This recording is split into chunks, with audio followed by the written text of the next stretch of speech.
L'homme, après avoir tâtonné, douté, souffert, n'avait plus que la 6e partie pour prouver sa supériorité. Il s'est incliné et ça n'est pas dans ses habitudes. Vous avez sûrement entendu parler de la série Rematch, qui retrace l'histoire de l'affrontement entre Garry Kasparov, célèbre joueur d'échecs, le meilleur de son époque, et la première forme d'intelligence artificielle, Deep Blue. J'ai récemment regardé cette petite série, et elle est, soit dit en passant, vraiment intéressante, alors n'hésitez pas, ça se regarde vraiment tout seul. Mais saviez-vous que cette intelligence artificielle n'en était en réalité pas vraiment une ? Alors sans aller dans le complotisme comme le propose la fin de la série avec l'allégorie de la main de Dieu, ou comme le laissait sous-entendre Kasparov, il est important de comprendre comment fonctionnait Deep Blue. Ce qu'il faut bien saisir, c'est que Deep Blue était une sorte de supercalculateur capable de calculer plus de 200 millions de positions par seconde si on en croit ses créateurs. C'est 100 millions de fois plus rapide que pour un humain. Là résidait toute sa force, dans la puissance de calcul absurde dont elle était dotée. Pour autant, on était encore très loin de ce qui se fait aujourd'hui. En effet, sans rentrer dans les détails, aucun humain ne peut plus battre d'ordinateur aux échecs en partie rapide de nos jours. Pour indication, le classement aux échecs est donné par la méthode Elo. Magnus Carlsen, ce qui se rapproche le plus d'un ordinateur pour nous aujourd'hui, a un classement Elo d'environ 2831. En comparaison, le meilleur ordinateur a un classement Elo d'environ 3300.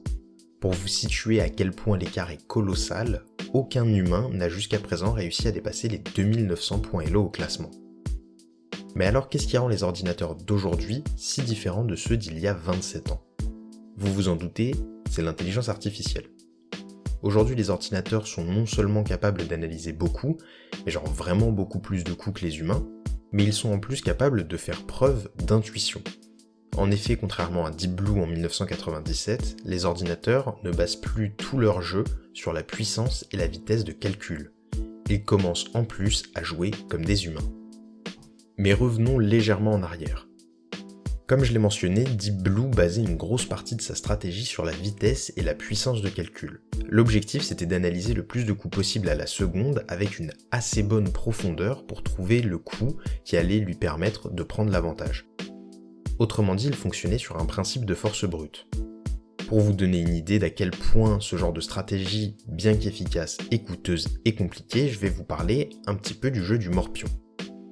Le morpion, tout le monde connaît. C'est 9 cases, 2 joueurs, et l'objectif c'est d'aligner 3 symboles pour gagner.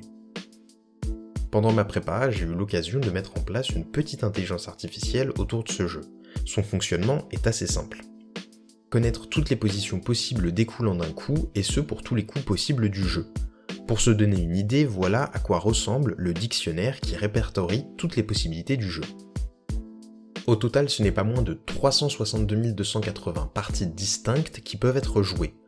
En comparaison aux échecs, il n'y a pas moins de 10 puissance 123 parties distinctes possibles, et si on compte les parties absurdes, on monte ce chiffre à 10 puissance 6000 parties.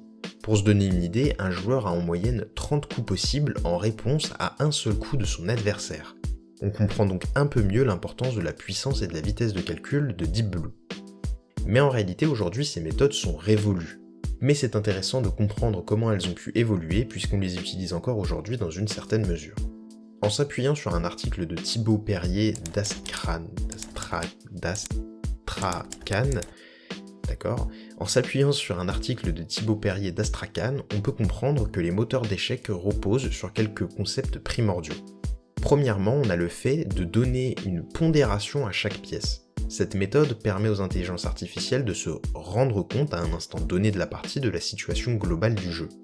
Est-ce que j'ai l'avantage ? Est-ce que c'est l'adversaire qui a l'avantage ou bien est-ce une situation d'égalité ? Ceci permet de prendre conscience d'un possible déséquilibre matériel pour l'intelligence artificielle. On apporte ensuite des principes de base des échecs modernes à notre ordinateur. Ainsi, il prend en considération des concepts comme la protection du roi ou encore le contrôle du centre de l'échiquier.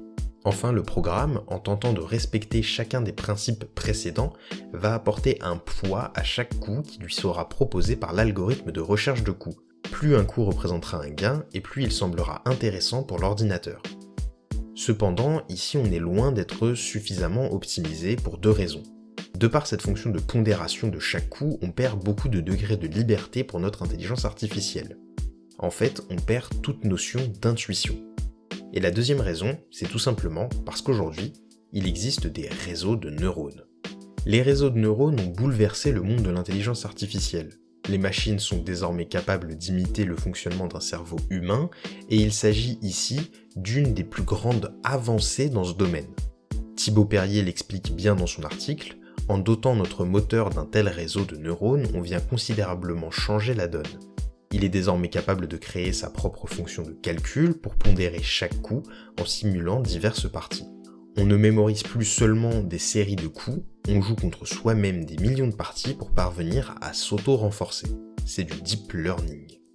Ce sont toutes ces notions qui ont notamment permis de créer des intelligences artificielles comme Scott Fish qui font aujourd'hui de sacrés ravages. Mais alors qu'en est-il ? Kasparov considérait que l'intelligence artificielle causerait la fin des échecs. Mais c'est tout le contraire. Elle permet chaque jour à de nombreux, très grands joueurs et à des beaucoup moins bons de s'améliorer sur l'échiquier. Kasparov n'a donc pas été capable de calculer assez loin et il semblerait que l'intelligence artificielle ait encore une fois gagné.